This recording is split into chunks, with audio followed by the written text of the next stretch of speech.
Ayan, good morning mga kabintot. Sigang tayo ng ng buto ng salmon. Ayan o. Ayan. At kuha tayo ng dun sa garden ng labanos. Pwede naman yan eh. Labanos ang sahog natin. Saka yung dahon na ito. Ito, dahon na to. Ayan o.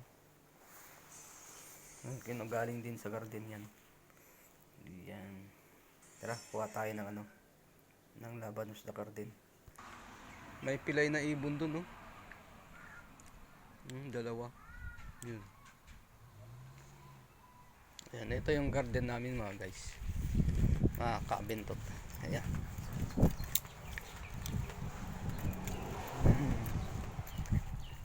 Ayan. Yung garden dito. Ang laki ng suha. Suha ba yan? Hindi ko. Parang suha eh. Ang laki oh. Tapos yung orange. Dahil bunga oh. Ayan. Dami yung bunga ng orange oh. Ayan yung ibang tanim na matay na. Ayun may pechay. Dun, yun, pechay. Tapos ito yung may pechay pa doon. Ito yung labanos, ang laki oh, dalawa. Yun. Ayan, saka ito. Labanis din ito eh.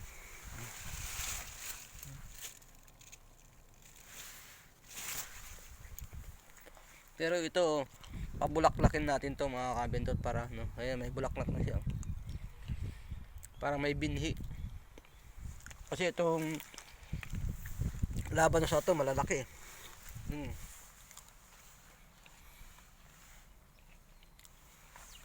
Uy, nga ko.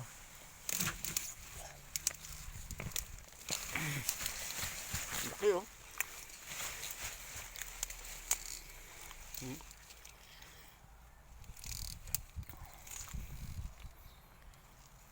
Ayan. Tara, kabintot. Ito, may cauliflower tayo dito pero hindi na nakuha oh. Ayan oh. Ayan. Hindi na nakuha. Na siya eh. Nagka-edad na siya. Yung mangyayari dito kung magkaroon siya ng ng buto. Ayan. Malaki oh. Kaya gawin kong binhi yung isa para pabulaklakin ko. Laki ba? Hindi kagaya nung tinatanim ko na labanos mga kabintot. Ito. Yung tanim ko na to. Itong hilera na to. Yan. Punta doon. Labanos din yan. Pero medyo maliliit siya yung labanos sa Pilipinas. Ito kasi labanos na Chinese yata to.